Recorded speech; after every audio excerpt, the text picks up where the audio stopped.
tous et merci d'abord, je suis très honoré de parler devant vous. Et avant tout, donc, parler d'information, de désinformation, de journalisme. La première des choses que je voulais vous dire, c'est qu'il n'y a pas longtemps, je n'étais pas journaliste. Et c'est un gros avantage, parce que j'ai été vérifier ce que ça voulait dire qu'être un journaliste, ou peut-être le valider. Et je me suis replongé un peu dans l'histoire. Je vais partager avec vous certaines des citations, parce que le monde, dans le monde, on n'invente rien. Tout se réinvente. C'est juste une révolution. Le mot révolution, ça veut dire revenir en arrière. Et je vais partager ces citations pour vous dire qu'il y en a certaines qui remontent à 300, 400 ans en arrière. Et on n'a rien appris en fin de compte. Donc, la première des citations, c'est celle de Jefferson. Notre liberté dépend de la liberté de la presse. Elle ne saurait être limitée sans être perdue. Donc, il y a un moment que ça a été dit, mais c'est toujours d'actualité. Et on se pose la question de savoir à quoi servent les régulateurs, à quoi servent les agences de presse et tous les journalistes, si jamais on n'est pas en train de protéger cette liberté de la presse. Puisqu'aujourd'hui, très souvent, on pense qu'elle est perdue. C'est d'ailleurs pour ça qu'on a inventé peut-être la validation, la vérification des faits. La deuxième chose, c'est que la presse, elle a succédé au catéchisme dans le gouvernement du monde. Après le pape, le papier. Ça, c'est Victor Hugo qui l'a dit. Donc, c'était pas d'aujourd'hui, encore une fois. Donc, bon, on pourrait la moderniser, cette citation, en l'adaptant à Internet. Donc, après le pape, le papier et puis Internet. Mais en tout cas, il y a quelqu'un qui avait déjà identifié qu'il y avait une prêche qui était en train de se passer. Et c'est une évolution non négligeable.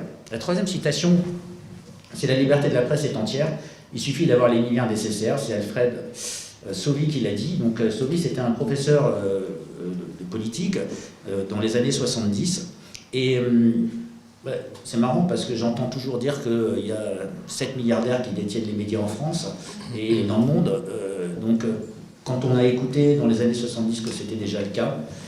Alors celle d'après, elle est encore plus intéressante, parce que ça c'est Adolphe Crémieux qui l'a dit, donc au 19e siècle, qui était ministre de la Justice. Achetez la presse, vous aurez les maîtres de l'opinion, c'est-à-dire les maîtres du pays. Ça vous rappelle quelque chose, ça? Moi j'ai l'impression de l'avoir entendu hier, et j'ai l'impression que tout le monde l'a découvert hier. Alors quand mes ancêtres l'ont découvert il y a quelque temps, et que je ne le savais pas, ça veut dire qu'il y a quelque chose qui s'est perdu, soit dans l'information, soit dans l'histoire.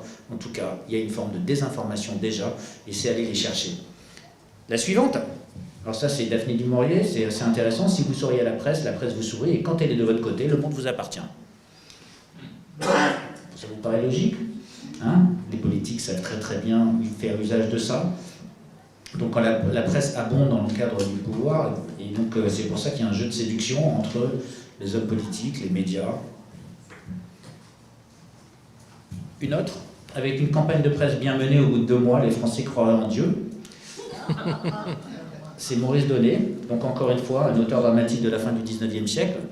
Alors c'est intéressant ça, de se dire qu'il y a quelqu'un qui, dans les 3 dernières années, nous a dit il y a une politique vaccinale, donc on peut croire dans le Dieu vaccin, quoi, c'est à peu près pareil.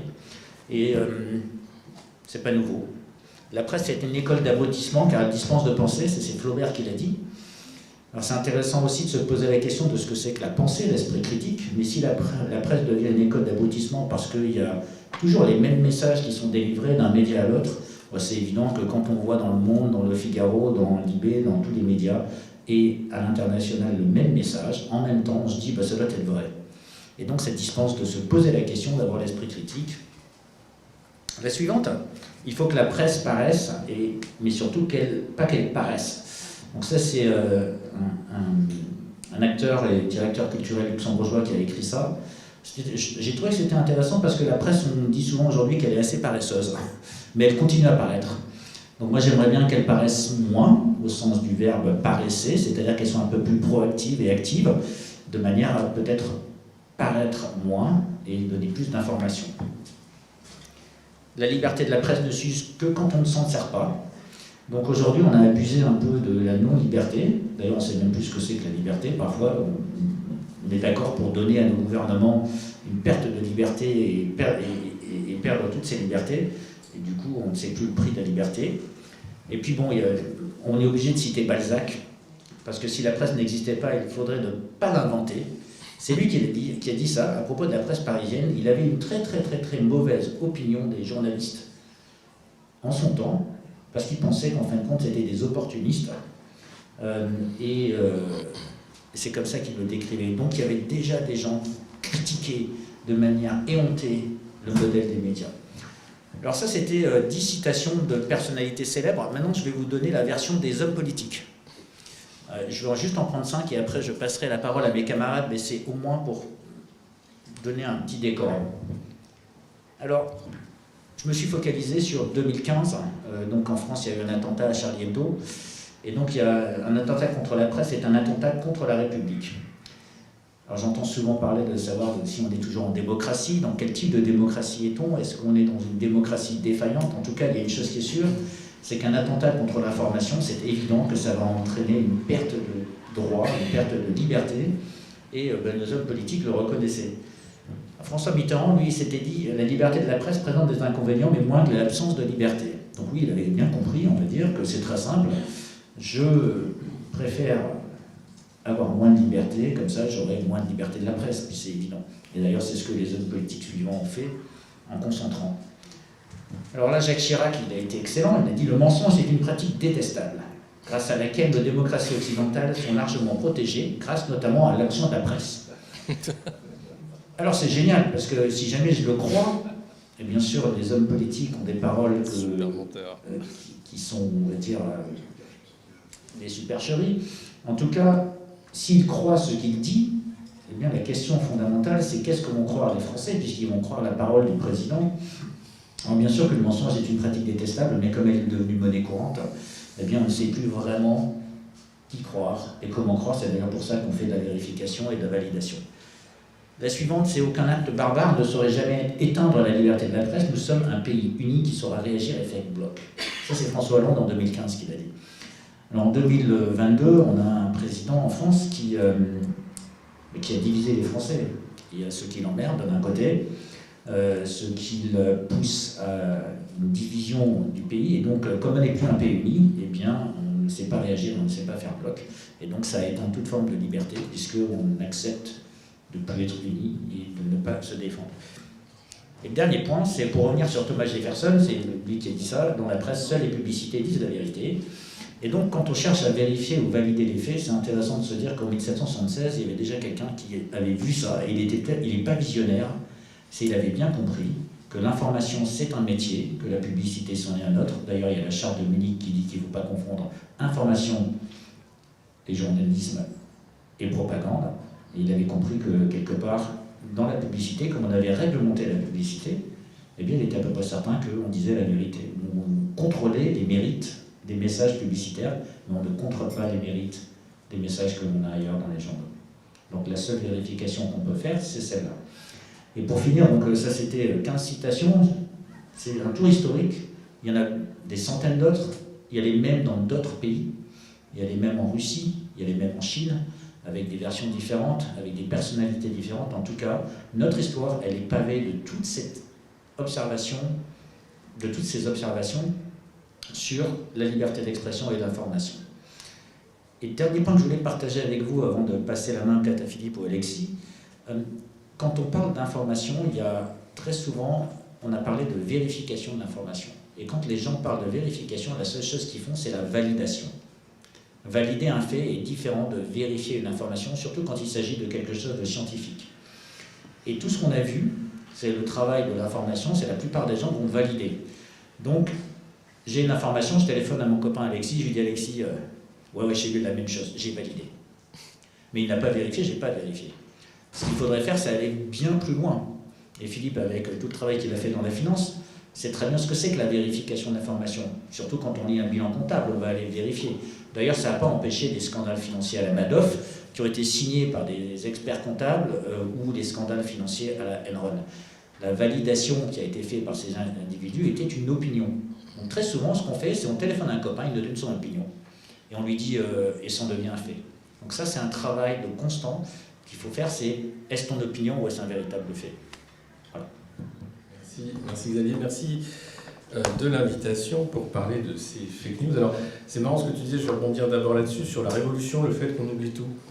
Si on regarde l'histoire des médias en France, de la presse, ça commence avec une presse propriété du roi, le Mercure de France, Théophraste Renaudot, etc. Puis on a l'essor de la démocratie libérale, la presse révolutionnaire, une presse indépendante, mercantile aussi, le petit journal ou cette fait divers qui prend le dessus.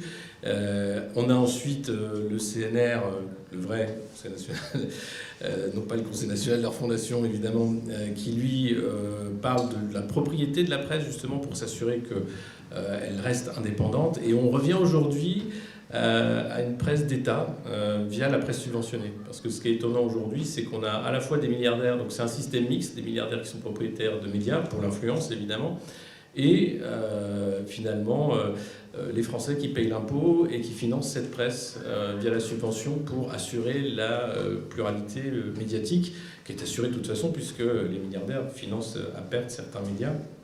Et ils sont très peu intéressés par l'audience, parfois c'est simplement l'influence. Et c'est ça qui est inédit, c'est d'arriver dans ce système mixte aujourd'hui où on a l'illusion d'un système libéral, d'une presse indépendante, alors qu'en réalité elle devient une presse d'État quasiment. Et ça se voit de plus en plus. C'est-à-dire que moi j'avais déjà, et c'était chez toi François, parler du projet macroniste qui était censure et propagande lorsque les premiers soubresauts pour la censure de RT France étaient lancés. Ça y est, ils ont réussi à faire fermer une chaîne indépendante qui n'avait jamais été attaquée par l'Arcom ou le CSA, qui n'avait jamais fait de propagande non plus, mais par leur propagande ils ont réussi à faire la censure. Et aujourd'hui on le voit, ça s'accélère vraiment. De manière quasi caricaturale, avec même des cases qui devraient, si on est Charlie, si on écoute ces citations d'hommes politiques, être préservées, comme l'humour par exemple, comme la dérision, et même une émission qui n'est pas très méchante, qui est celle de Charline Vanhoenacker sur France Inter, où ils n'ont jamais été vraiment super drôles ni super méchants, et ben ils se font quand même censurer par la compagne de Raphaël Enthoven, qui est directrice de France Inter, parce qu'ils sont allés trop loin dans la critique du roi. C'est quand même dingue. C'est-à-dire qu'on vit un moment dingue avec un silence médiatique, parce que je pense qu'il y a beaucoup de journalistes qui ont peur, qui ne font pas vraiment leur travail. C'est pas un métier de courageux, rarement, sauf quand on est reporter de guerre ou qu'on fait un peu de l'enquête. Et puis une classe politique, des missionnaires qui regardent en s'agitant et en agitant des chiffons rouges sans jamais parler du vrai problème. Et le moment le plus tragique et le plus drôle en même temps, c'est quand le journal Le Monde, propriété Xavier Niel, ose critiquer l'autoritarisme d'Emmanuel Macron, et en une journée, en 4 heures, je crois, il change 3 fois le titre de l'article, le contenu de l'article, pour pas être trop critique quand même, quoi. Faudrait pas déconner. Ce qu'on vit est proprement scandaleux. Il n'y a pas d'autre mot qu'un président soit obligé de privatiser les Champs-Élysées pour le 8 mai, je crois que c'est inédit.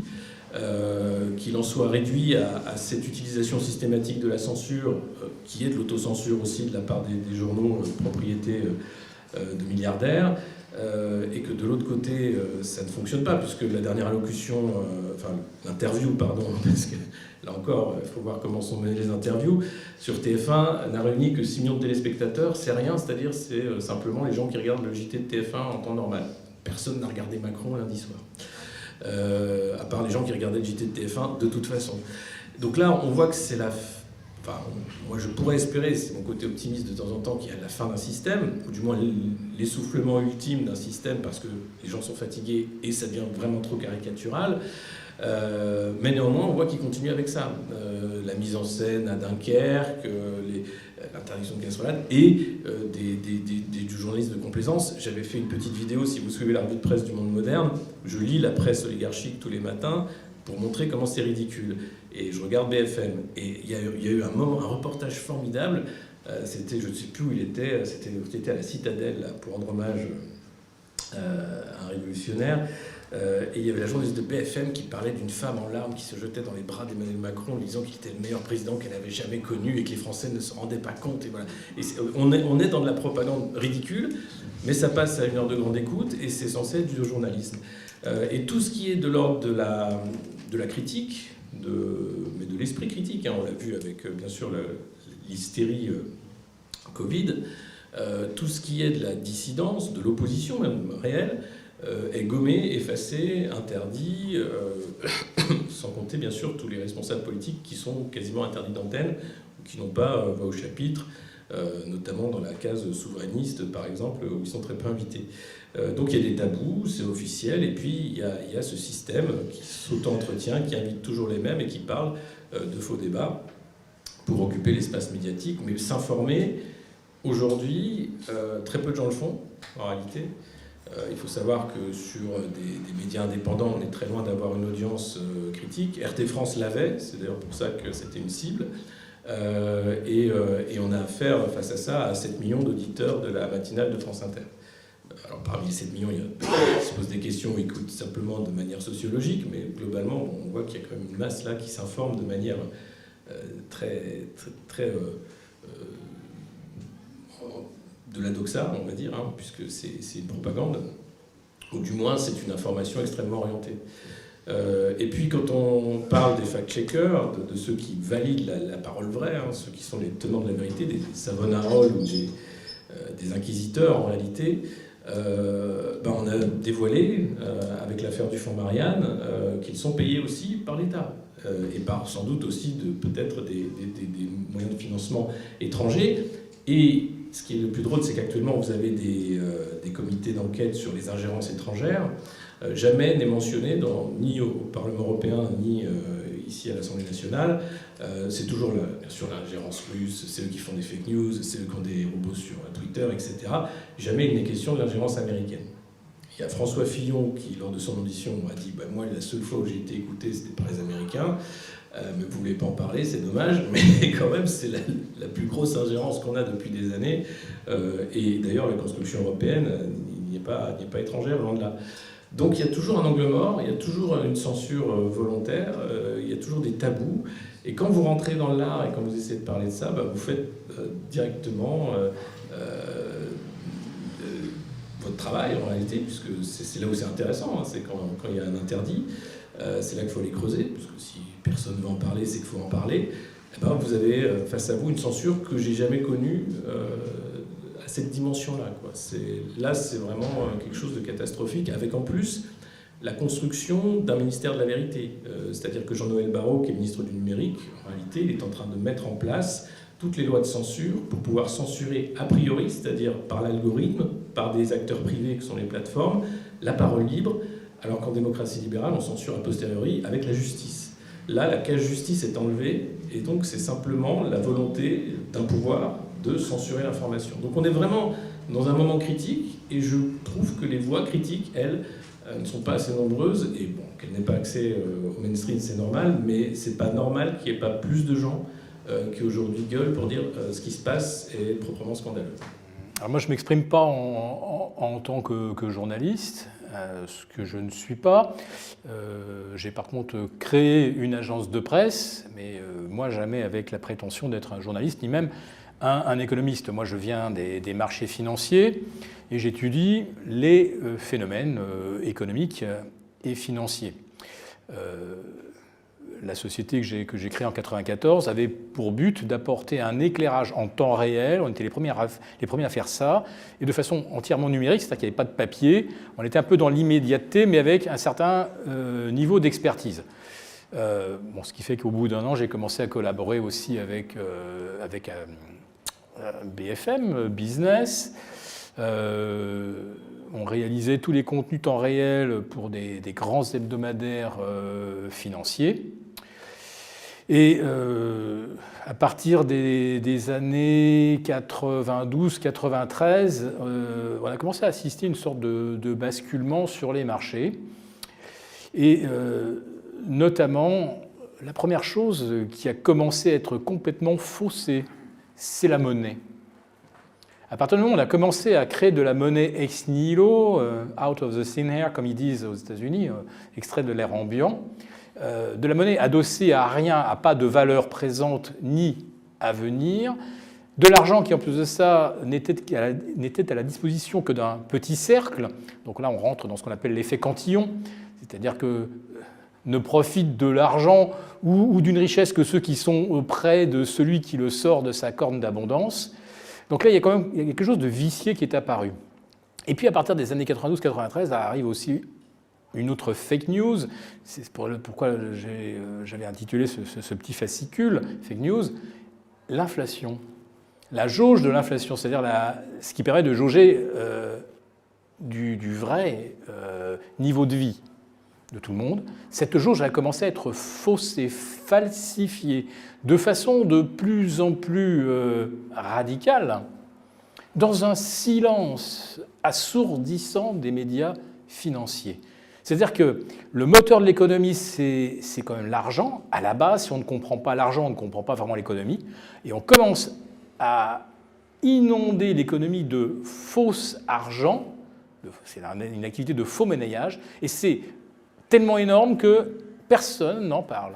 Ensuite, la falsification de la jauge de l'inflation, donc de la mesure de la richesse, pareil. C'est énorme, on n'en parle pas.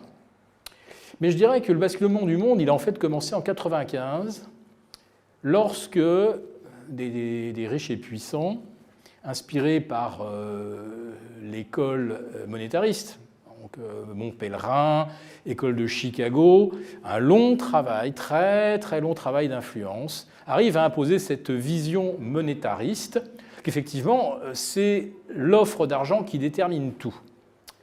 Et ces gens-là sont arrivés à faire croire que si on avait eu de l'inflation dans les années 74 à 81, premier choc, deuxième choc pétrolier, c'est parce qu'on payait trop les gens. Ce n'est pas parce que les matières premières augmentaient ou parce que d'un seul coup, certains s'enrichissaient en vendant les matières premières beaucoup plus chères et que ces gens-là devenaient des acheteurs sur la planète.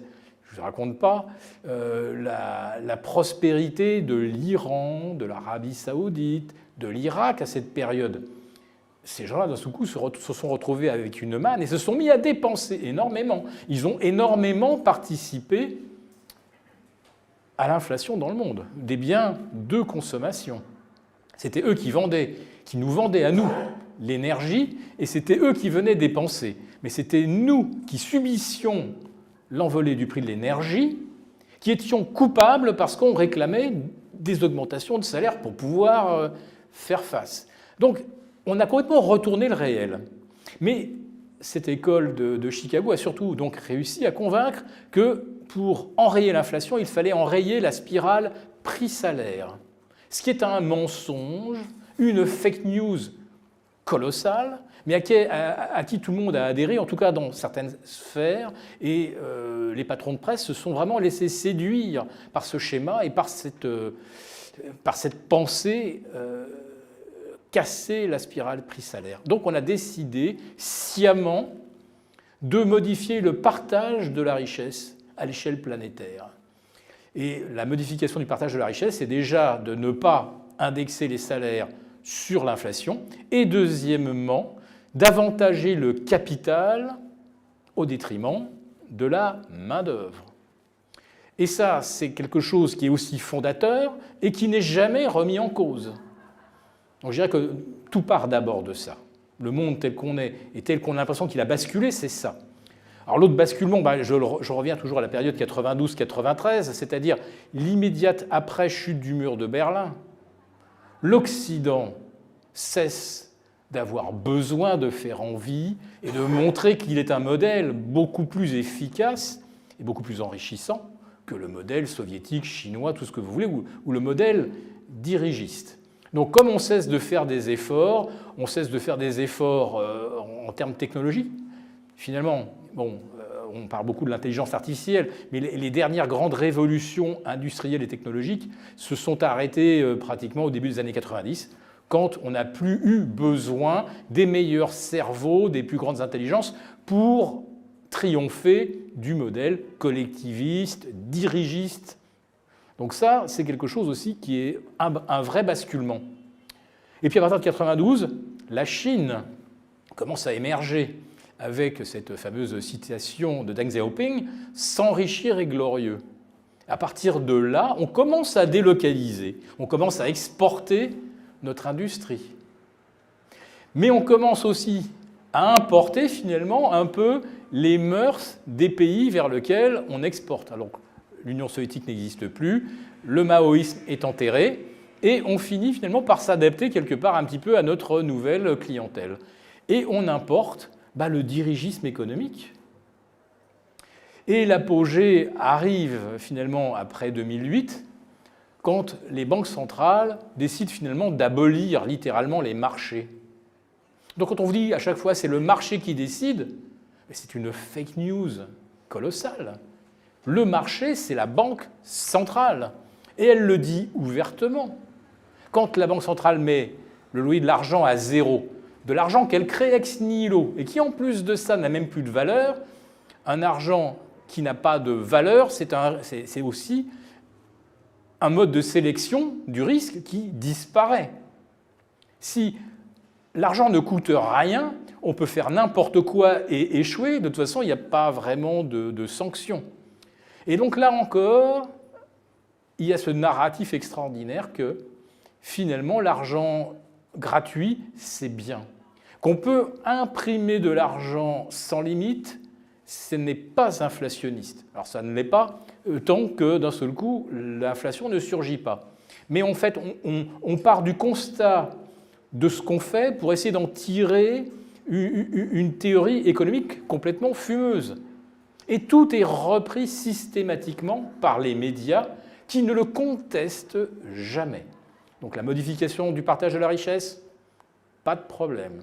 Aucune contestation dans la presse. Aucun penseur économique ne vient mettre son grain de sel et vraiment discuter cette évidence. Ensuite, on décide de casser donc, la spirale prix-salaire. On ne mesure pas que ça va vraiment appauvrir les classes moyennes, mais comme on ne veut pas que ça soit discuté, on crée le fameux TINA. There is no alternative. Donc à partir du moment où le personnel politique peut dire des choses qui ne sont pas contestées ni par des intellectuels, ni par la presse, toute fake news devient une vérité.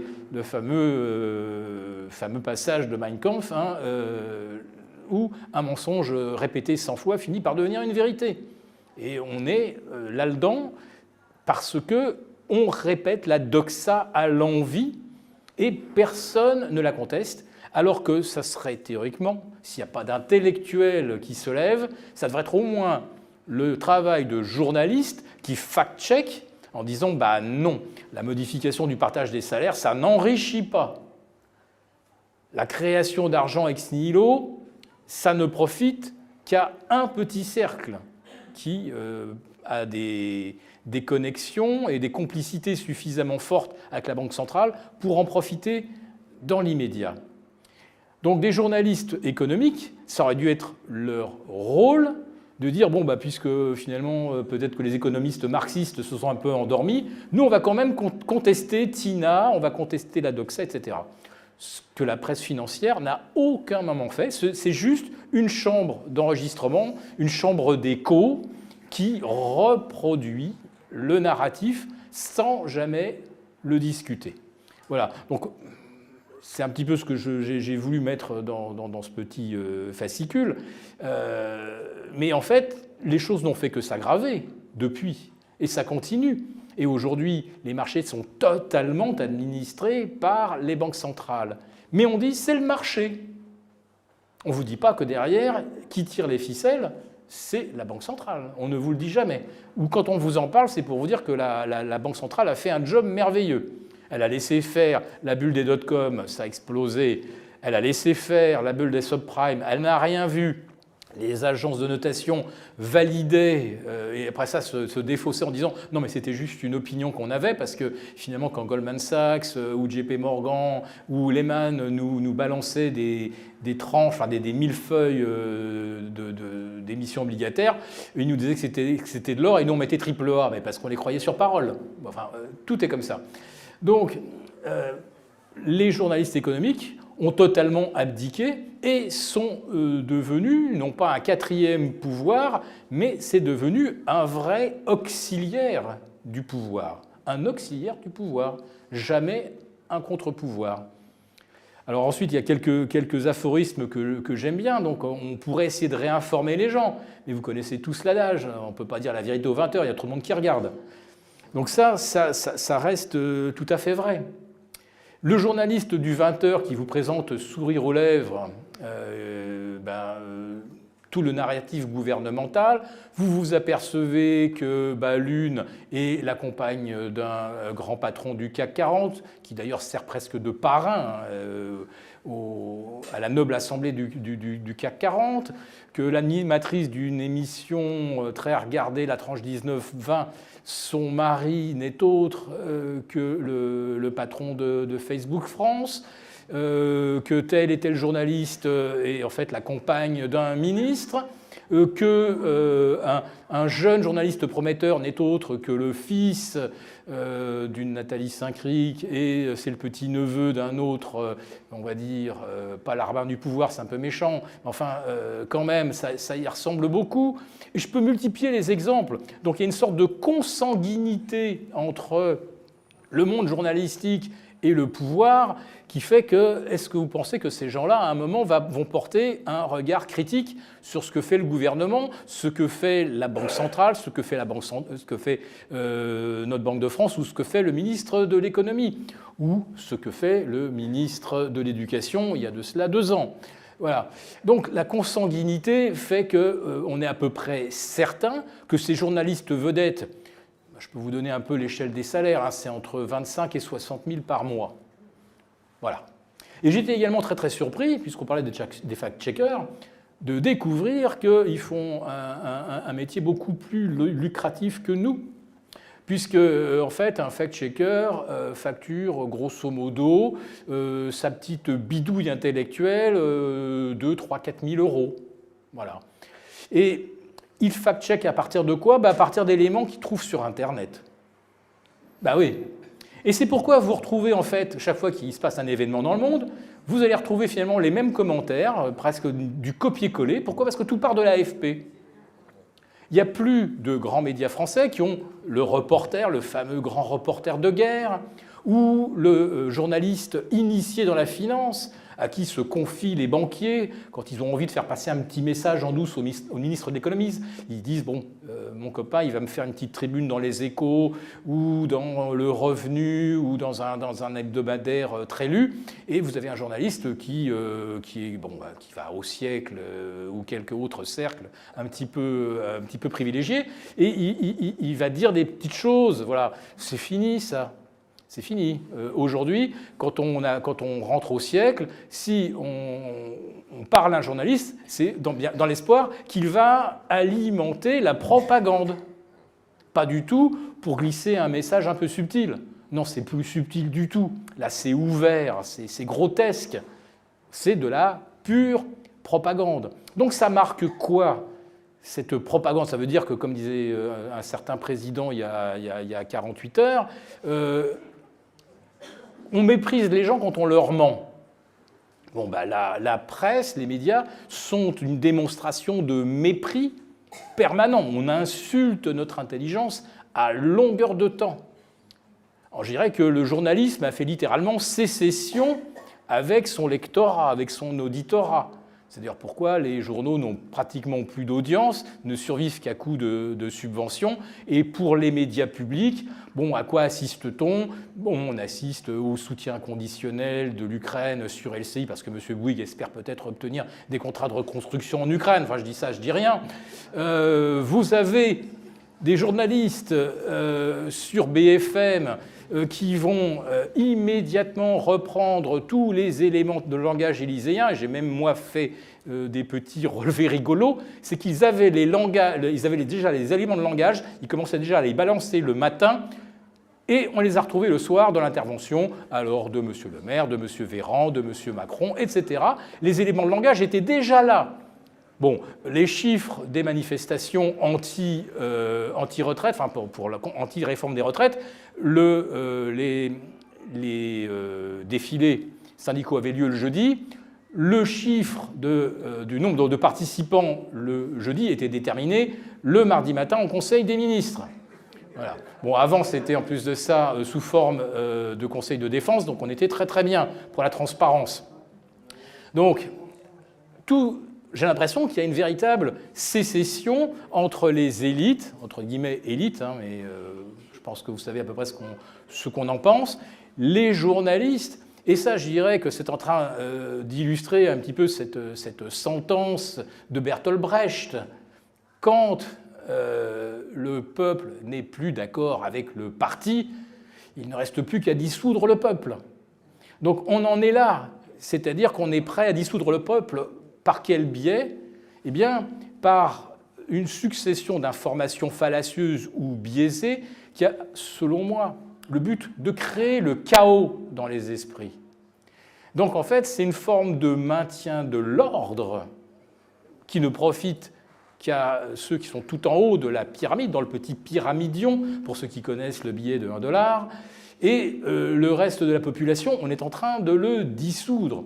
Et on le dissout grâce aux fake news, aux mensonges, à la propagande, au TINA, et tout ce que je vous ai décrit. Et je pense que ça, c'est vraiment quelque chose qu'il faut comprendre, c'est que rien, quand il s'agit de beaucoup d'argent, rien ne survient jamais au hasard. Et quand vous avez une succession d'informations contradictoires, elle a pour but de désorienter celui qui est exposé. Et pour les journalistes, par contre, eux, ils sont dans ce qu'on appelle en permanence le biais de confirmation. Ils ont balancé une fake news où ils ont repris un élément de langage ou un concept totalement erroné. Eh bien, c'est pas grave, ils vont aller creuser, trouver des choses complètement tordues pour le justifier et le confirmer. Et une fois que vous vous êtes engagé à ce point, dans le mensonge, comment pouvez-vous redevenir un journaliste honnête? Vous vous êtes complètement grillé, discrédité. Donc aujourd'hui, combien reste-t-il de journalistes suffisamment intègres pour reconnaître s'ils se sont trompés? Et moi, quand j'écris une bêtise, que je publie pas mal sur Twitter, mais aussi au travers d'Agora, etc., quand je me rends compte que j'ai fait une erreur sur un chiffre, que je n'ai pas cité le bon pourcentage, je suis mortifié. Et je m'empresse, dans le tweet suivant, de dire « Excusez, bon, voilà, je me suis pas relu, j'ai écrit un peu trop vite. Voilà, je suis mortifié quand je mets une bêtise. Voilà. Heureusement, ça ne m'est pas arrivé sur BFM quand je faisais des plateaux 2 fois par semaine. Je n'ai jamais été repris sur des informations erronées. Voilà. Bon, quand un journaliste, en revanche, de BFM vous a balancé à flux continu le vaccin va tous nous sauver, faut tous vacciner, tous protéger, et puis ceux qui ne veulent pas se faire vacciner, on les emmènera entre 2 flics et un chien, on les fera vacciner de force. Bon, quand vous en êtes à ce degré de journalisme et que vous avez la direction de l'information et la direction de l'antenne qui valident ça, je pense que ça nous dit assez où nous en sommes aujourd'hui en matière de démocratie. Oui, et puis il y a ce phénomène aussi de presse de cours. Il ne faut pas oublier le déjeuner à l'Élysée où les éditorialistes viennent prendre les éléments de langage de la bouche même d'Emmanuel Macron et ensuite s'en défendre en disant oui, une source à l'Élysée m'a expliqué qu'il fallait bien sûr rester raisonnable, etc. Mais c'est un moment totalitaire parce que l'idée c'est la compliance. Il faut que tout le monde obéisse d'une certaine façon et le fasse avec plaisir presque. Donc c'est cette musique qu'on appelait finalement la pensée unique il y a quelque temps, qui devient de la propagande, qui fait qu'il n'y a plus de pensée critique ou très peu. On l'a vu, hein, l'hystérie Covid a montré combien l'esprit critique était rare, alors qu'on avait affaire quotidiennement à des mesures dingues. L'auto-attestation de sortie, le pass sanitaire, et puis arrivent les preuves, et tu disais le biais de confirmation, voilà, c'est le réchauffement climatique qui fait que les gens meurent de manière brutale, sans raison apparente, c'est le manque d'eau, enfin bref, tout est là. Le nouveau récit de la peur, c'est bien sûr le récit climat, hein, le carbone, attention, respirer c'est mal, hein. Si vous pouviez arrêter de respirer tous pour la planète, ce serait bien. Donc là, c'est le nouveau récit de la peur qui arrive. Et d'ailleurs, c'est assez drôle quand on voit les cartes météo comparées à 20 ans de différence, où on a les mêmes températures à la même période. 14 degrés, c'était vert ou bleu il y a de ça 20 ans. Aujourd'hui, c'est rouge ou orange, au mois de mai. Bon. Plus les pluies, etc. Donc il y a, en plus de la propagande, la volonté du contrôle par la peur.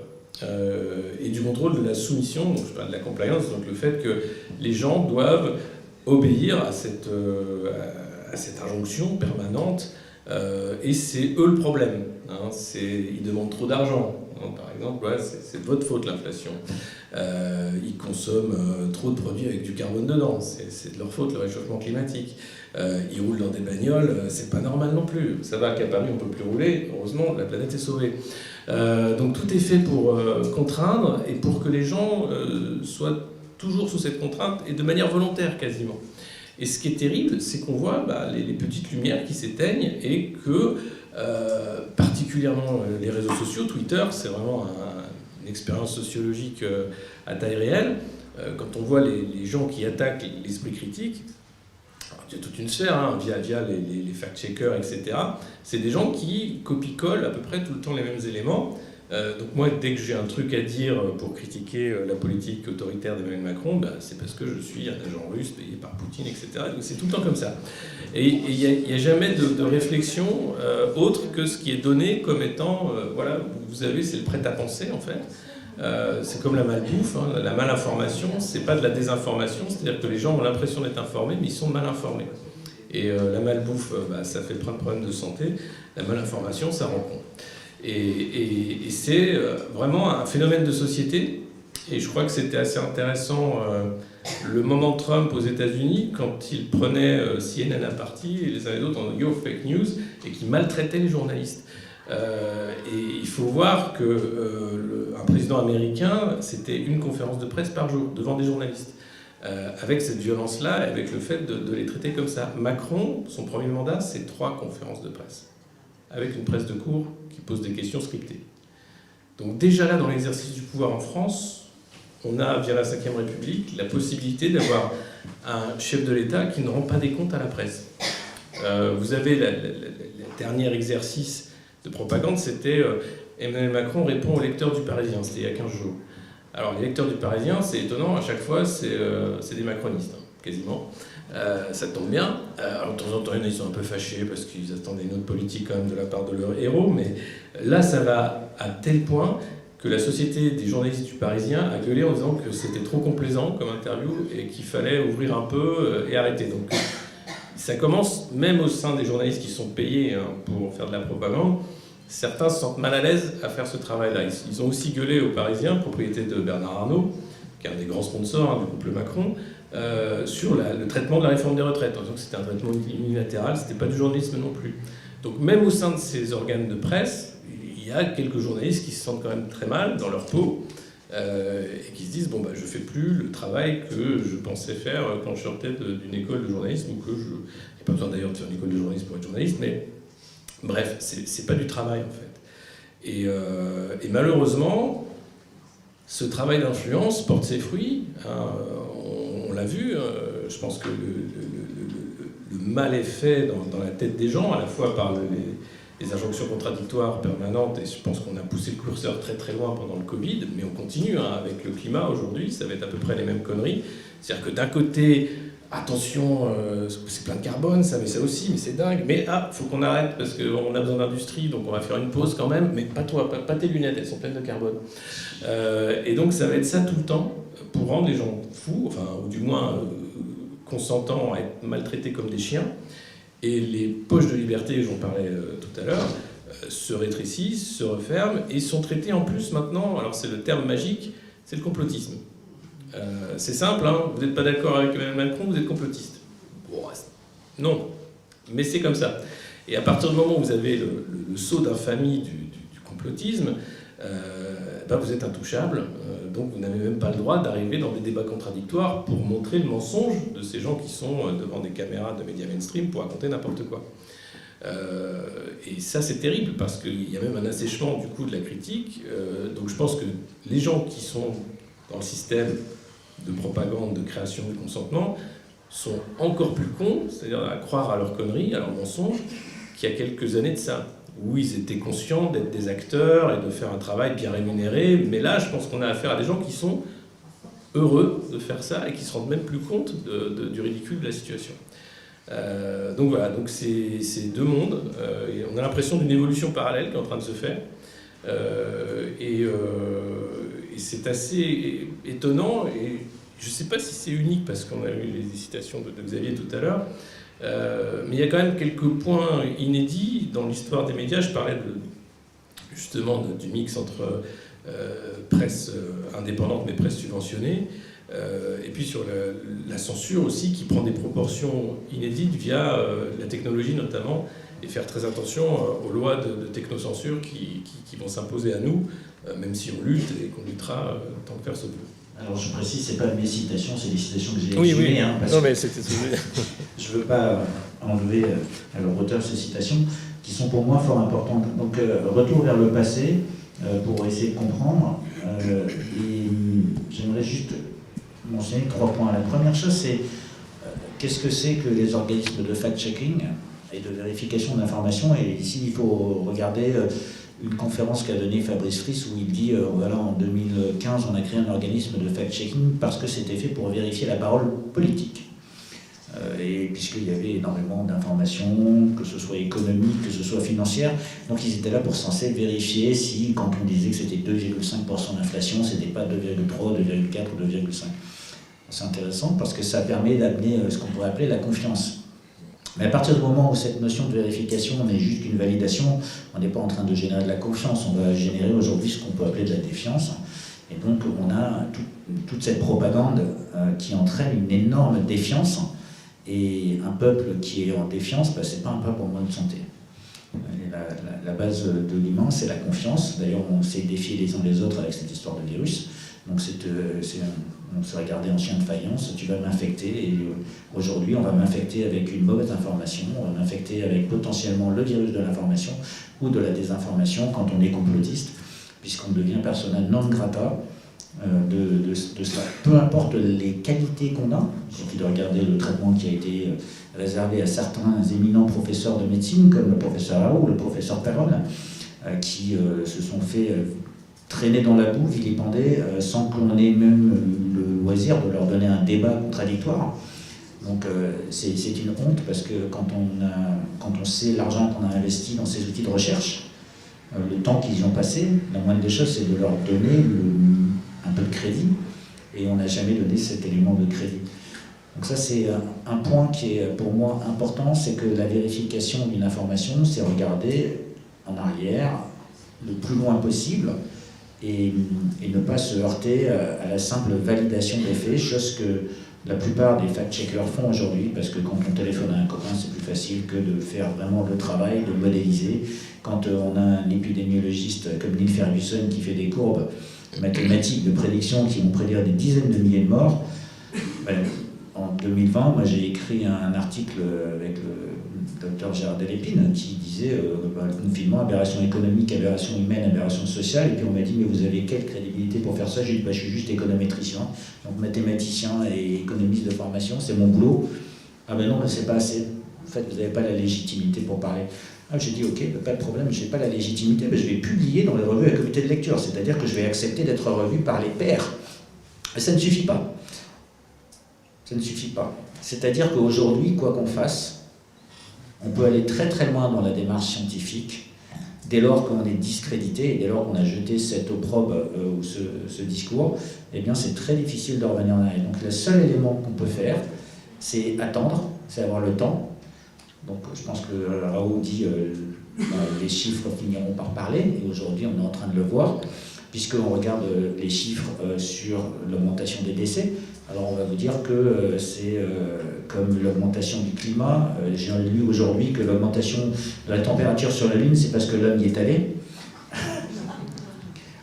Je ne sais pas qui peut encore écrire ce genre de choses et le croire.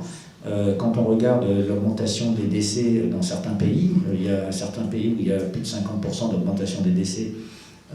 Eh bien on essaye de trouver des causes. C'est peut-être l'humain en fait tout simplement, mais personne n'est à même de poser la question fondamentale, est-ce que ça pourrait pas être les campagnes de vaccination de masse, exactement comme on ne peut pas se poser la question en économie des vraies causes des problèmes. Et le dernier point qui est important, c'est que notre université, c'est-à-dire la formation, aujourd'hui, elle est devenue tellement basée sur, non pas l'esprit critique, mais juste savoir ce que vous allez pouvoir faire avec votre formation, que moi j'ai appris à savoir tout faire.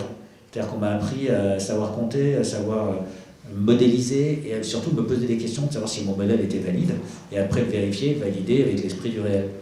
Et Aujourd'hui, en fait, on n'apprend plus aux étudiants à faire ça. Alors, ils savent écrire un discours, mais ils ne savent pas ce que c'est que vraiment la portée de ce discours. Ils savent citer des citations, ils savent se servir de Excel, se servir de PowerPoint, et donc il y a une perte énorme dans la formation des individus, il y a un appauvrissement intellectuel, et on tire les gens vers le bas. J'étais la semaine dernière encore avec une professeure de droit qui me disait c'est phénoménal l'appauvrissement intellectuel des élèves, alors que c'était, on va dire, une des forces de notre pays. Dans les années 70, on a créé des intellectuels. Alors, toi qui as parlé du progrès, ou des dernières découvertes, il faut savoir qu'on avait une spirale de progrès. Le jour où il n'y a plus de progrès, eh bien, on a une société qui s'arrête et qui devient en déliquescence. Et le jour où on n'a pas d'information qui progresse, eh bien, on est dans une société en déliquescence. Donc, la vérification qui est faite de ces informations-là, que ce soit pour le dérèglement climatique ou pour un virus ou pour n'importe quoi, aujourd'hui, on ne peut pas la remettre en cause parce que, bien sûr, il y a une énorme propagande, c'est-à-dire il y a une masse d'informations qui est critique. Et cette masse d'informations, elle a beau être vraie, il y a une vérité qui s'appelle une vérité de groupe, qui ne correspond pas à la vérité vraie. Et cette vérité de masse entraîne non seulement des biais de confirmation, mais aussi une escalade, ce qu'on appelle un escalade d'engagement. Pour Philippe qui a travaillé dans la finance, il le comprendra très bien, c'est qu'une fois qu'on a investi dans une action, et quand elle commence à perdre, on a tendance à continuer à investir dans cette action, parce qu'on sait très bien qu'un jour on va se refaire. C'est un peu comme quand on va jouer au casino. Et on va se dire, la chance va tourner, la chance va tourner, la chance va tourner. Et c'est pour ça qu'on a des mécanismes qui sont censés arrêter ces escalades d'engagement. Alors l'escalade d'engagement, d'envoyer des armes en Ukraine, à un moment ou à un autre, il faut se poser la question, à quoi ça sert de dépenser tout cet argent? L'escalade d'engagement de la prolifération d'argent gratuit, il faut se poser la question, à quoi ça sert? On a des agences en France, dans tous les pays, qui sont là pour contrôler l'État. La Cour des comptes, ils produisent des rapports qui sont mis sur une étagère. Moi, quand j'ai interviewé Raoult, il dit j'ai produit un rapport à l'État, mais ils ne l'ont jamais regardé. On m'a demandé un autre rapport. Elle a dit d'abord lisez le premier, et puis après peut-être que j'en ferai un second. Donc on a tous les mécanismes de contrôle, mais on ne s'en sert pas. Donc je pense que la vérification avec des jeunes qui sont faits sans aucune compétence, je vais finir par une anecdote. J'ai dû faire un procès à un grand média parce qu'il faisait de la concurrence déloyale à France Soir, parce qu'on est un tout petit média, on a même un média qui est censé être sans journalistes. Donc déjà ça c'est la première fake news, puisque si jamais on vérifie avec ce qui s'appelle la commission paritaire des agences de presse, si on a un numéro IPG, c'est qu'on a des journalistes. C'est-à-dire que Le Monde, parce que c'est pour ne pas le citer, c'est Le Monde, n'accepte pas l'autorité de tutelle, de sa propre autorité de tutelle, ils n'acceptent pas. Et donc, ils sont prêts à aller à l'encontre de ces éléments-là. Et ça, c'est constant. C'est-à-dire que ces organes, non seulement ils vont vous discréditer, ils vont vous dire qu'ils ne détiennent pas la vérité, mais en fait, les organes de fact-checker, ils dictent la vérité. Et ça, c'est dramatique, parce que la vérité, personne ne la détient aujourd'hui, surtout en science. Et pour rester avec une jurisprudence qui est très importante, scientifique, qui est la jurisprudence Hurtel, qui dit en science, il faut laisser la place à la plus petite hypothèse, même l'hypothèse la plus loufoque, de perdurer, parce qu'on ne sait jamais. Ça pourrait être justement la solution. D'ailleurs, c'est à peu près pour ça qu'il y a eu des périodes d'inquisition. La Terre serait plate si jamais on n'avait pas laissé cette hypothèse émettre. Peut-être que le Soleil tournerait autour de la Terre encore. Donc, laisser cette place à l'esprit critique, au doute. Et les fact-checkers, ce qu'ils font, c'est qu'ils nous empêchent d'avoir ce doute. Moi, donc, j'encourage tout le monde. Douter, c'est une bonne chose. C'est ça. En anglais, on dit « inspect, don't expect ». Inspecter, ça ne veut pas dire que la confiance n'exclut pas le contrôle. Donc, il faut accepter ce genre de choses. Et si jamais on est de bonne foi, on ne devrait avoir aucun problème. N'oublions pas que le terme complotisme a été inventé par la CIA pour discréditer les journalistes qui avaient mis à jour leurs manœuvres pour déstabiliser ou organiser des coups d'État en Amérique du Sud. Il fut un temps où c'était quand même quelque chose d'assez répandu. Donc des journalistes avaient fini par se dire mais qu'est-ce qu'on fait dans ces pays, quel genre de régime est en train d'installer là-bas. Puis derrière, on découvrait qu'effectivement, c'était des laboratoires pour voir si les théories de M. Milton Friedman fonctionnaient ou pas. Donc, on balançait, on dégommait voilà, bon, Chili, Argentine, Pérou, etc., plus des républiques d'Amérique centrale. Donc, ça se voyait, quoi. Et à partir du moment où ça commençait à être dénoncé, la CIA a inventé effectivement ce terme de complotisme. Alors, je vais te passer le micro tout de suite. Alors là, on est arrivé à un point quand même où on peut s'inquiéter, c'est que face au déferlement de mensonges du gouvernement, puisque tout effectivement est complètement faussé et la vérité est complètement pas cachée, elle est volontairement écartée. On n'a aucun débat contradictoire dans les médias, vous le constatez bien. Aucun débat contradictoire. Tout le monde peut raconter absolument n'importe quoi, même des mensonges énormes. Le journaliste hoche de la tête, voilà, et comme j'ai entendu certains dire, comme le chien sur la plage arrière. On en est là. Et ça, on n'a jamais vu un tel niveau de servilité dans les médias. C'est même pire que ça, parce que bon, il y a effectivement les journalistes de cours et leur servilité est à toute épreuve. Mais là où l'époque est terrible, c'est que vous avez un journaliste comme Seymour Hersh, qui a eu le Pulitzer parce qu'il avait dénoncé les massacres de l'armée américaine au Vietnam. Quand il fait son enquête tout à fait fondée, factuelle sur le sabotage de Nord Stream, journaliste américain, indépendant, qui a le Pulitzer, il est discrédité. Personne ne veut en parler. Les journalistes américains le touchent du bout du doigt en disant oui, mais bon, il est vieux, vous savez, oh là là. C'est dingue, ouais. Et c'est proprement dingue. Et le cas Nord Stream, il raconte tout. C'est-à-dire qu'il y a deux choses aujourd'hui qu'on devrait tous savoir, pour savoir où on est et qui sont les gens qui nous gouvernent. C'est un, d'où vient le Covid, comment il a été fait, s'il a été fait, et deux, qui a saboté Nord Stream. Alors il y a des gens qui savent, mais nous on n'a pas le droit. Alors, et c'est mon Hersh, on ne peut pas le traiter d'affabulateur. Donc là où c'est pire encore qu'avant, où il y avait quand même le Watergate, c'est-à-dire quand un scandale arrivait, comme les écoutes de Nixon tombait. Là, vous avez l'affaire Hunter Biden, vous avez l'affaire Epstein, un pédocriminel milliardaire qui a embarqué avec lui l'administration Clinton, mais aussi Bill Gates et tous les autres.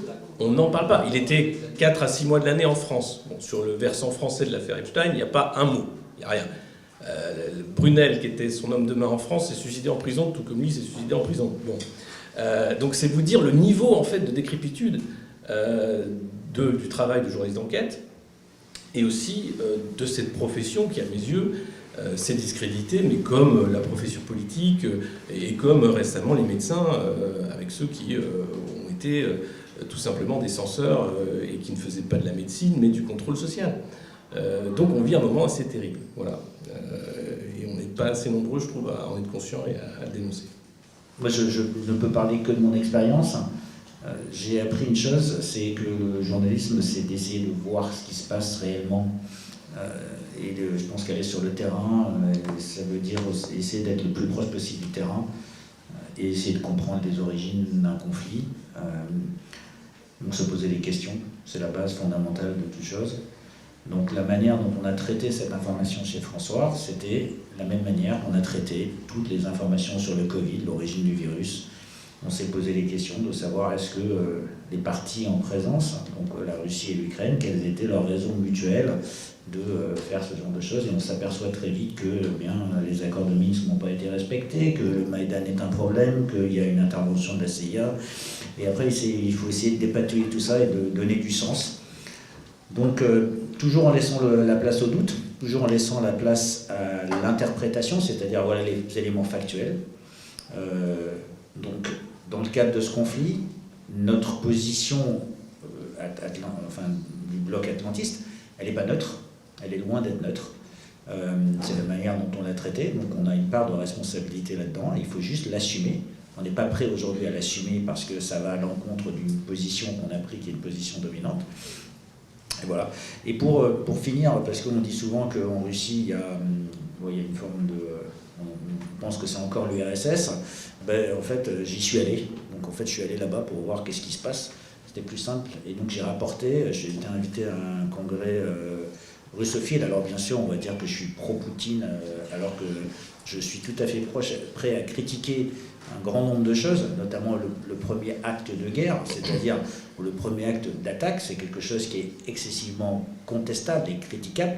Cependant, il y a des circonstances atténuantes, et quelqu'un qui devrait juger va se poser la question, y a-t-il des circonstances atténuantes?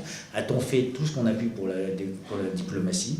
Eh bien non, sûrement pas. Donc on a notre part à jouer là-dedans, c'est l'approche qu'on a eue. Je pense qu'elle est balancée, elle est peut-être contestable pour certains. En tout cas, c'est notre manière de traiter l'information, en essayant de minimiser la part d'opinion, la part de dépendance à ce que pensent les autres. C'est-à-dire que ce qui m'importe, ce n'est pas vraiment ce que vont penser les autres, c'est la conséquence de nos analyses et la conséquence de toutes les informations qu'on a pu collecter. Je vais donner ma réponse, je vais citer, c'est Julian Assange, qui est en prison pour avoir fait un travail de journaliste, qui disait il n'y a aucune population qui veut la guerre, il faut la vendre la guerre. Et on a affaire à une campagne marketing, c'est même au-delà même de la propagande, c'est du marketing. C'est-à-dire c'est bleu et jaune, c'est qui va donner le plus. La scène la plus surréaliste, c'est Ursula von der Leyen qui fait Dame Kermesse et qui compte les millions dans un événement, je ne sais pas, aux États-Unis. Oh, 5 millions for Ukraine, we can give more, it's great! Et c'est délirant, et on a l'impression d'être dans un film de science-fiction. Mais c'est ça en vrai. Et donc il y a ce marketing de la guerre qui, et on le voit d'ailleurs, c'est une guerre qui remonte avant l'agression russe, puisque c'est le Maïdan, effectivement, c'était une guerre civile, hein, la population qui était bombardée quotidiennement. C'est un Zelensky, on peut penser ce qu'on veut de lui, mais qui est créé de toutes pièces aussi. C'est une sorte de Macron, mais encore plus délirant, puisque lui, c'est un acteur qui joue une série pour être mis en scène, portée par des oligarques ukrainiens et américains, en l'occurrence. Je parlais de l'affaire Biden. Hunter Biden, c'est de la corruption avec Burisma, une firme d'énergie ukrainienne. Donc les liens des démocrates, de la famille Biden, avec la corruption en Ukraine sont avérés, sont énormes. Donc c'est un va-tout, c'est un coup de poker énorme. Et ça permet d'accélérer l'agenda de censure, la désintégration européenne sous soumission américaine, le gaz de schiste. C'est quand même dingue qu'on n'ait pas la réponse à qui a fait péter Nord Stream. Alors on sait tous, mais on n'a pas le droit de le dire. Mais quand même c'est dingue. Sachant que vous avez Engie, vous avez Shell, vous avez des entreprises européennes qui étaient partenaires de Nord Stream et que personne ne demande la vérité. Tout le monde ferme sa gueule. Enfin, moi, je suis choqué.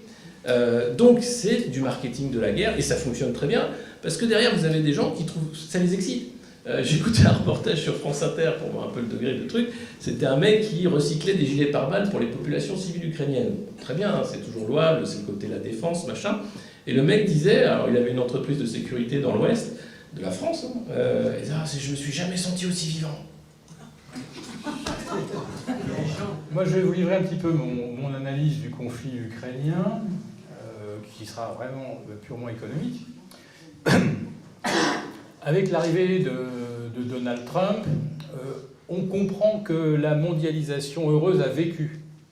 Et que Trump a compris que la Chine, si on la laisse sur sa trajectoire de montée en puissance, va vraiment supplanter les États-Unis assez rapidement. Alors sur le plan industriel, ça fait déjà très longtemps que la Chine est devant, mais on réalise que les États-Unis sont carrément en train de se vider de leur substance. Donc Trump comprend ça, on décide donc d'engager la démondialisation, on commence à boycotter des entreprises chinoises, Huawei, on commence à accuser les Chinois d'espionnage, donc on fait bien passer le message. Et donc là, si on démondialise et qu'on doit un peu délocaliser la production, où est-ce qu'elle va aller? Elle va aller dans les pays où on sait faire, donc il y a l'Europe et les États-Unis, ils savent faire, et puis pour faire le moins cher, on va aller dans quel pays? Où l'énergie était-elle la moins chère au 20 février 2022? C'était chez nous en Europe. Pourquoi? Parce qu'aux États-Unis, le pétrole qu'on sort là, en même temps qu'on sort du gaz de schiste, il sort quand même à 60-65 $. Nous, on importe du diesel russe, donc du pétrole déjà raffiné, à moins de 25 $ le baril. On importe du gaz russe à moins de 15 $ l'équivalent en mégawatts. Aux États-Unis, ils sont à 40. Donc si on démondialise, toutes les multinationales qui s'en foutent complètement, que ça soit produit en Chine, en Turquie, où vous voulez, ce qui compte, c'est qu'il y ait des bons chiffres au prochain trimestriel. Si on quitte la Chine, on va peut-être, pourquoi pas aller en Allemagne, puisque c'est déjà l'Allemagne qui a fourni toutes les machines-outils à la Chine. Donc revenons à l'origine, et surtout en Allemagne, où le gaz est tellement pas cher. Et nous, finalement, avec nos centrales nucléaires, qui produisons le mégawatt à 42 €, les Allemands, ils étaient à 15. C'est pour ça que c'est les Allemands qui ont exigé et obtenu qu'on modifie le référent pour fixer le prix de l'énergie dans le cadre de ce fameux marché commun de l'énergie. Puis on a aussi créé des tas d'énergéticiens alternatifs qui sont de purs parasites. Donc si vous voulez chercher là où étaient les profits excessifs et indus, c'est chez ces opérateurs qui font que du trading. Ils achètent du mégawatt à 42, ils le revendent à EDF 420, qui va ensuite le revendre aux entreprises européennes à des tarifs absolument prohibitifs. Donc les Américains, voyant que la démondialisation risquait d'avantager beaucoup l'Europe, je me dis quand même que c'était un sacré coup de chance que cette guerre en Ukraine, où d'un seul coup, on décide immédiatement de boycotter le pétrole russe sans négocier, c'est-à-dire qu'on aurait pu dire aux Russes, attention, on va peut-être vous boycotter si vous poursuivez votre offensive. Non, non, on annonce directement qu'on boycotte, mais on ne leur demande pas d'arrêter. C'est assez curieux. D'abord, je menace, ensuite, je commence à mettre en place la sanction, je vois comment ça réagit en face, et éventuellement, après, je vois s'il y a une volonté de négocier. Non, on empile les sanctions, le gaz, le pétrole, le diesel, etc. C'est hallucinant, sans jamais exiger quoi que ce soit en contrepartie. Je ne comprends pas, et là, d'un seul coup, le prix de l'énergie explose en Europe, et là, pouf, comme par miracle, d'un seul coup, le GNL américain, qui coûte 4 fois plus cher que, toujours équivalent mégawatt généré au gaz, 4 fois plus cher, on se met à importer du GNL américain. C'est quand même miraculeux, non? Et arrive à ce moment-là l'attentat contre, la destruction de Nord Stream. Et alors moi, je me dis, mais c'est quand même comme quoi un gazoduc, c'est vachement fragile. C'est une coïncidence. C'est une coïncidence. Et vous avez des gazoducs qui continuent de traverser l'Ukraine, qui viennent de Russie, qui alimentent la Roumanie, la Tchéquie, la Hongrie. Et alors là, le déluge d'obus, de missiles, tout ce que vous voulez, pour l'instant, il n'y a pas un seul gazoduc partant de Russie, passant par l'Ukraine, qui va vers l'Europe, qui est détruit. Et Zelensky continue d'encaisser les commissions de Gazprom. Voilà. Donc, c'est ça ma lecture économique, c'est que l'Europe aurait pu être une zone extrêmement concurrentielle. Elle ne l'est plus parce qu'elle n'a plus d'énergie. Les États-Unis nous la vendent à 4 fois le prix. Et j'observe que l'Ukraine, malgré les pluies d'obus, de bombes, pour l'instant, les gazoducs restent intacts. Je me dis quand même, c'est un coup de chance.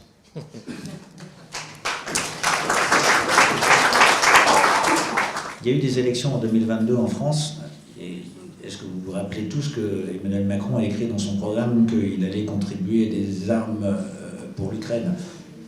Non, nulle part. Non. Voilà. En fait, quand on pose la question à une partie de l'élite en France, ils ont voté pour Macron pour ce conflit. Parce qu'ils pensent qu'il a été écrit. Ça n'a pas été voté au Parlement. Mais voilà le niveau de croyance que l'on a et le niveau de désinformation qu'on a. Et ça sont des gens qui font partie de l'élite. Quand je leur pose la question, est-ce qu'il y a eu un vote au Parlement pour ça? Ah ouais, non, il n'y en a pas eu. Mais est-ce qu'il faudrait y en avoir? Ouais, il faudrait qu'il y en ait un. Bon, alors pourquoi on ne le fait pas?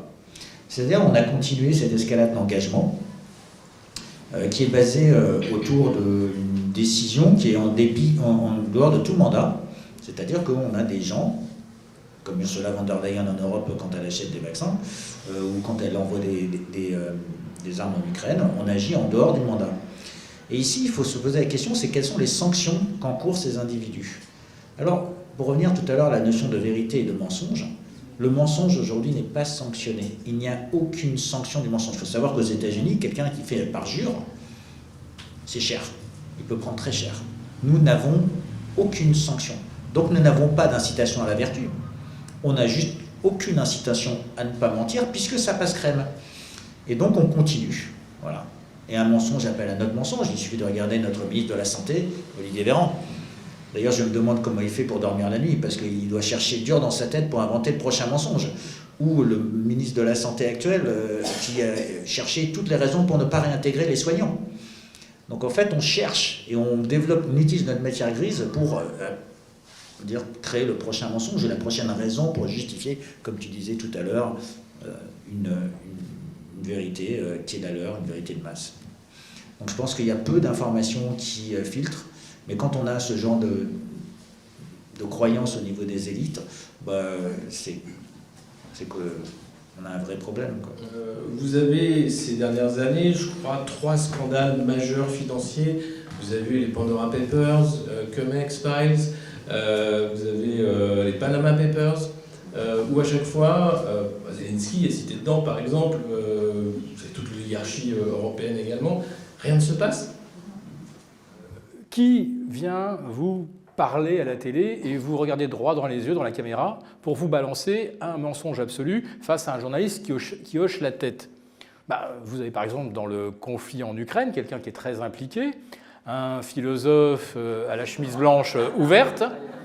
Ce gars a été reconnu comme corrompu. 9 100 000 € reçus du Qatar. C'est donc établi. Il avait protesté et voulu accuser pour diffamation.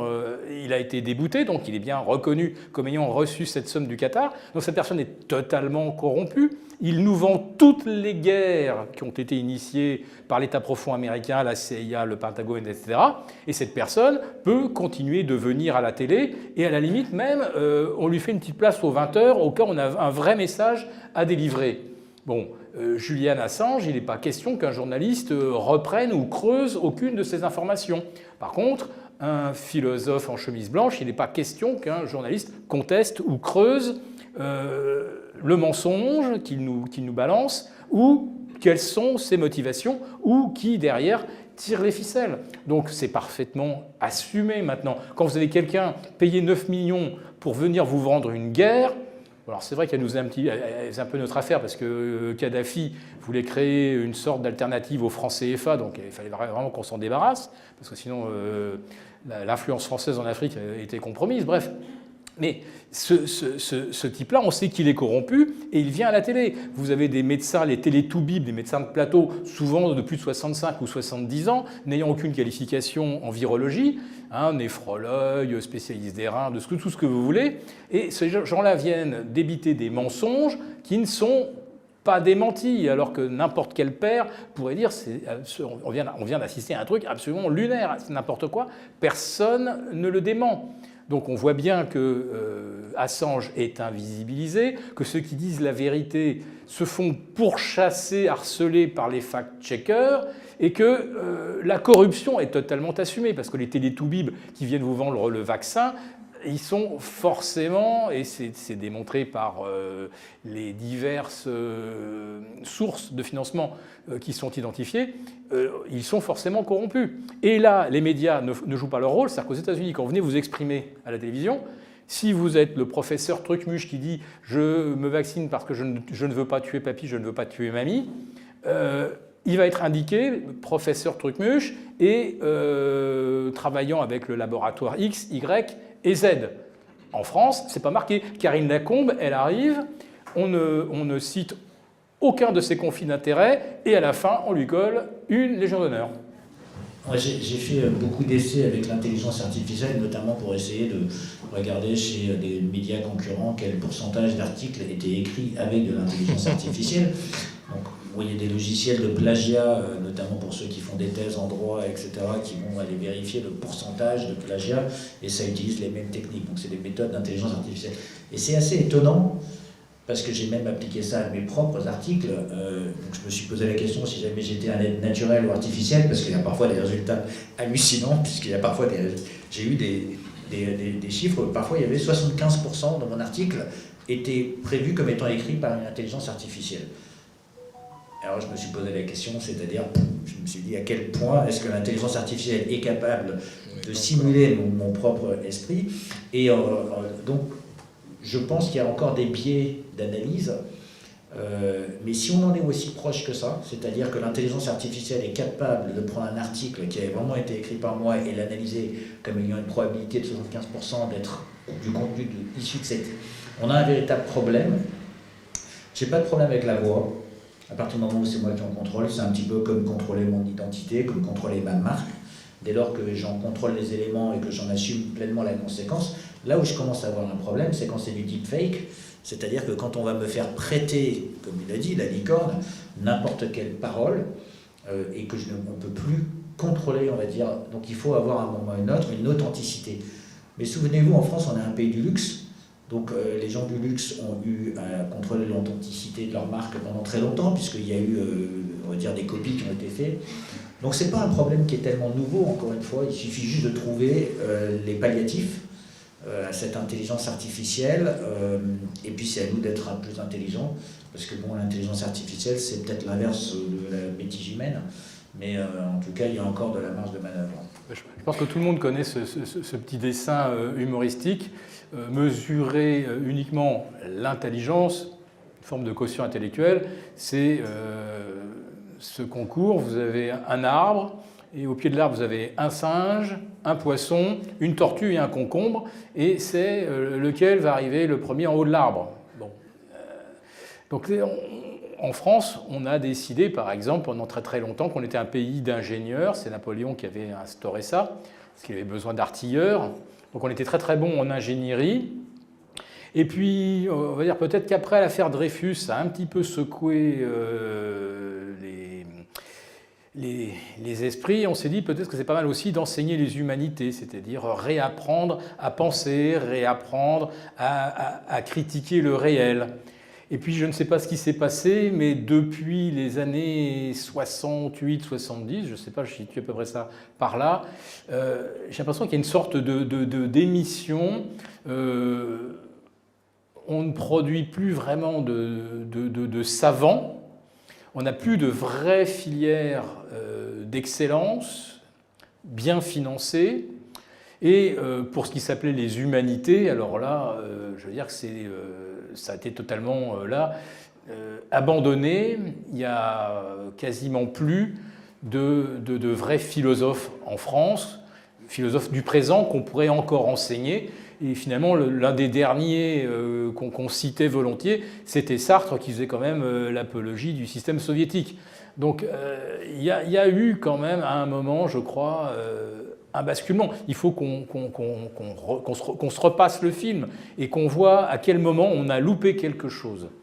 Mais je pense que notre niveau scientifique, etc., on l'a perdu à partir du moment où la France a perdu sa souveraineté économique et monétaire. Quand on pouvait s'emprunter de l'argent à nous-mêmes, l'Élysée ou Matignon téléphonait à la Banque de France en disant voilà, on a besoin d'une enveloppe de temps pour développer Airbus, le TGV, le Concorde, ben là, on maîtrisait complètement et on pouvait mettre les moyens humains et les moyens de recherche en face. À partir du moment où on a commencé à dépendre des autres pour financer peut-être l'enseignement supérieur aussi, parce que tout ça fait partie des filières d'excellence, à partir du moment où on n'était plus autonome, on a commencé à décliner. Et je rappelle que Polytechnique, aujourd'hui, n'est plus que 6e dans le classement des grandes écoles qui forment, on va dire, les esprits les plus aptes à accompagner aujourd'hui les développements de l'intelligence artificielle. Nos polytechniciens, en fait, ils filent tous à la City. J'ai bien connu le problème à partir des années 90. C'était tellement plus rémunérateur de créer des algos, c'est-à-dire des machines à manipuler les marchés, que nos polytechniciens n'ont plus travaillé sur des projets de Concorde ou de nouveaux lanceurs. Ils sont tous partis faire des algos de trading à Londres. On est dans une période révolutionnaire, c'est David Graeber qui disait, parce qu'il y a une telle déconnexion entre ceux qui s'appellent les élites et le reste, qu'on retrouve ça dans toutes les périodes révolutionnaires. Et on est en plein dedans. BHL, il s'en fout d'être brocardé sur les réseaux sociaux. Ça reste le pape de Saint-Germain. Il faut passer par l'adoubement pour être sûr d'être publié chez Grasset ou ailleurs encore aujourd'hui. C'est ce qu'on appelait l'intelligentsia, c'est le club du siècle, c'est un copinage d'une ultra-bourgeoisie de cours, parce que derrière il y a un système qui organise ça, mais c'est totalement séparé de la vie réelle. C'est un entre-soi qui s'organise, on appelle ça la sphère politico-médiatique. C'est-à-dire qu'on va inventer dès à présent le candidat de 2027. Ça va être Édouard Philippe, ça va être peut-être Darmanin, peut-être le maire. Et vous avez ce jeu-là. L'IFOP qui sort toutes les semaines avec Paris Match, ou tous les mois, le classement des personnalités politiques préférées des Français. Alors à chaque fois que vous regardez, vous avez les yeux qui saignent, c'est pas possible. Mais en fait, c'est 10 noms qui sont donnés. Il faut les classer dans lui, je l'aime un peu moins que lui, machin. Donc c'est totalement faux. Donc tout est factice. On est dans l'ère de la post-vérité, on est dans le factice, mais ces gens-là ont du pouvoir. Les chaînes ont encore du pouvoir. C'est ça dont il faut se rendre compte. Donc ils s'en foutent totalement. Pour eux, les réseaux sociaux, éventuellement ce sera une poche de pénibilité qui pourra être réduite par la censure. C'est ce qui est en train de se mettre en place avec Jean-Noël Barrot, avec les lois européennes également, lutte contre les discours de haine. Donc de toute façon, le pouvoir n'est pas là, ils le savent. Ça permet d'avoir une sorte de soupape de sécurité. Si jamais ça devenait dangereux, c'est facile à débrancher. Donc le risque, le risque c'est qu'on débranche, c'est pas grave. Je parle d'une ère révolutionnaire, c'est que la révolution, ça se fait pas en 1 an, en 5 ans, c'est une période de 30 ans, 40, 50 ans. Et là, c'est que la fête commence, on est dans la régence. Hein. C'est Brigitte qui gouverne et c'est Emmanuel, voilà. Donc c'est la régence, 1789 est encore un peu plus loin, au bout de la rue, mais on est dans un système révolutionnaire, vraiment, parce qu'il y a cette déconnexion ultime, et elle ne va faire qu'empirer dans les années qui viennent. J'aimerais juste reprendre la phrase de Honoré de Balzac, quand même, ce que j'ai dit tout à l'heure, parce qu'il disait que si la presse n'existait pas, il ne faudrait pas l'inventer. Et j'aimerais vous dire les mots qu'il disait à l'époque. Il disait qu'il présentait les journalistes comme des personnages vélos. On parlait des journalistes de Saint-Germain-des-Prés, corrompus, dont la puissance est disproportionnée par rapport au talent, marchands de phrases et proxénètes littéraires.